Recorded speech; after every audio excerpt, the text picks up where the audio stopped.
Welcome back, and thank you for joining us as we continue our coverage of the Iowa caucuses. I'm Marissa Lindeman. And I'm Josie Golka. Caucusing in Iowa began tonight at 7. After an hour of voting, early results are beginning to come back.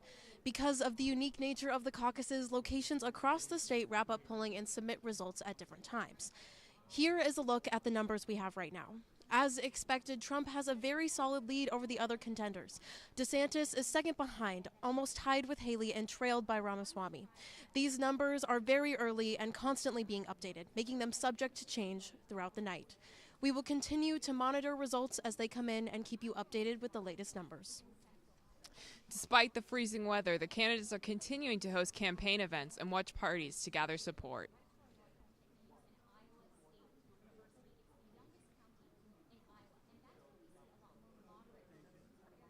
So brave the weather and go out and save America, because that's what you're doing. This is really about saving our country. So brave the weather and go out and save America, because that's what you're doing. This is really about saving our country. So brave the weather. Momentum and the energy on the ground is strong. We feel it. We know that this is moving in the right direction. And to me, the only numbers that matter are the ones that we're going up and everybody else went down. The momentum. Well, I can tell you this, if you're willing to go brave the elements for a few hours tomorrow night, and you go out and caucus for me, I'll be fighting for you for the next 8 years as the next president of the United States. Well, I can tell you this, if you're willing to go brave. Former President Donald Trump hosted a rally Sunday in Indianola, urging voters to show up regardless of the cold.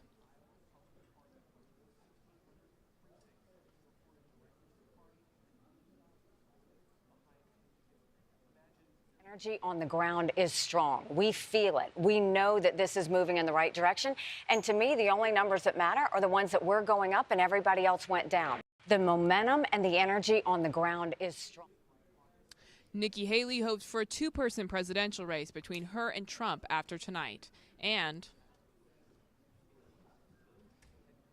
Elements for a few hours tomorrow night, and you go out and caucus for me, I'll be fighting for you for the next 8 years as the next president of the United States. And Ron DeSantis described himself as the underdog in this primary election.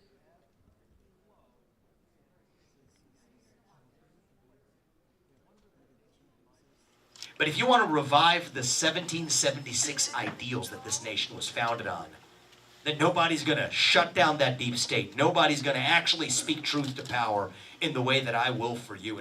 This morning, Vivek Ramaswamy delivered a speech in Urbandale saying that if he wins Iowa, he will be the next president. Voters across Iowa gathered tonight to participate in local democracy. There are more than 1,600 caucus locations across Iowa. Venues range from churches to sitting buildings to high school gyms. Despite the cold, people across Iowa were out and about for caucus day and began lining up well before caucusing began to make sure their voice was heard. Let's head to Owen, live on the scene from Franklin Junior High, a Des Moines caucus.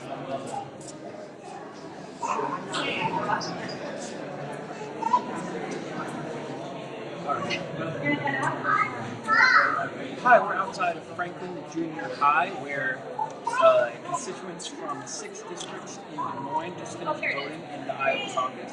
Although the race has already been called for Donald Trump, in this specific area here, we had supporters from 4 different candidates ready and out to vote. So, although it was cold outside, it was a pretty solid turnout today.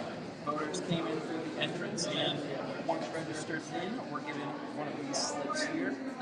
As they went in, they all gathered around, and we had surprise appearances from Donald Trump Jr. and Nikki Haley, who both spoke on behalf.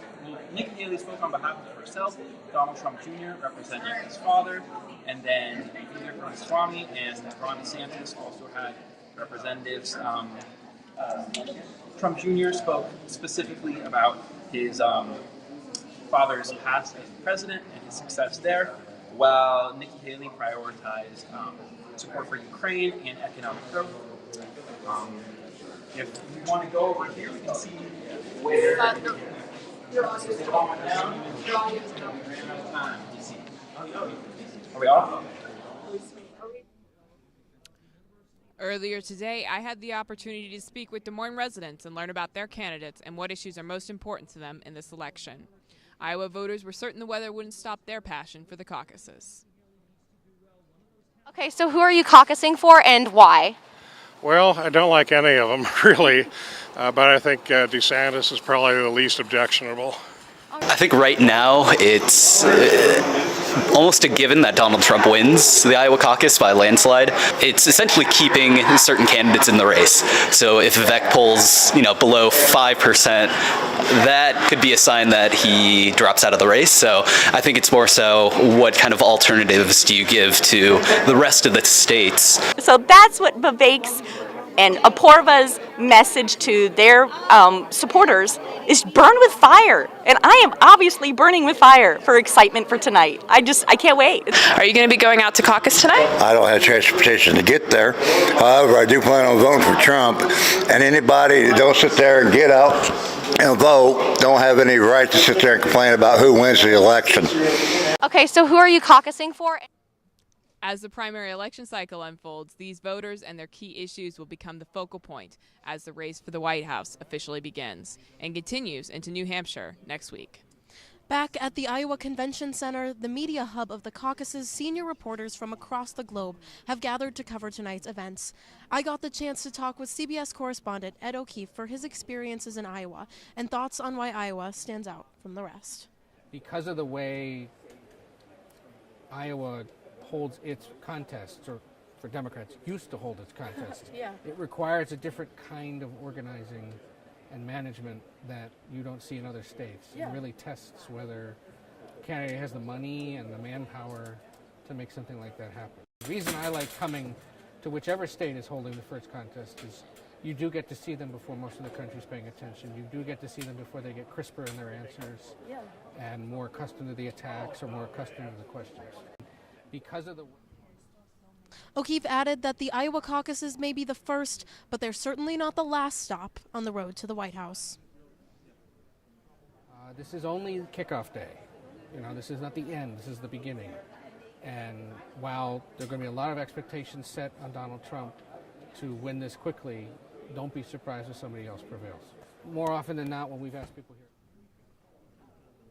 That wraps up our 8 o'clock update. Thank you for joining us. We'll be back at 9 p.m. with the latest from Des Moines.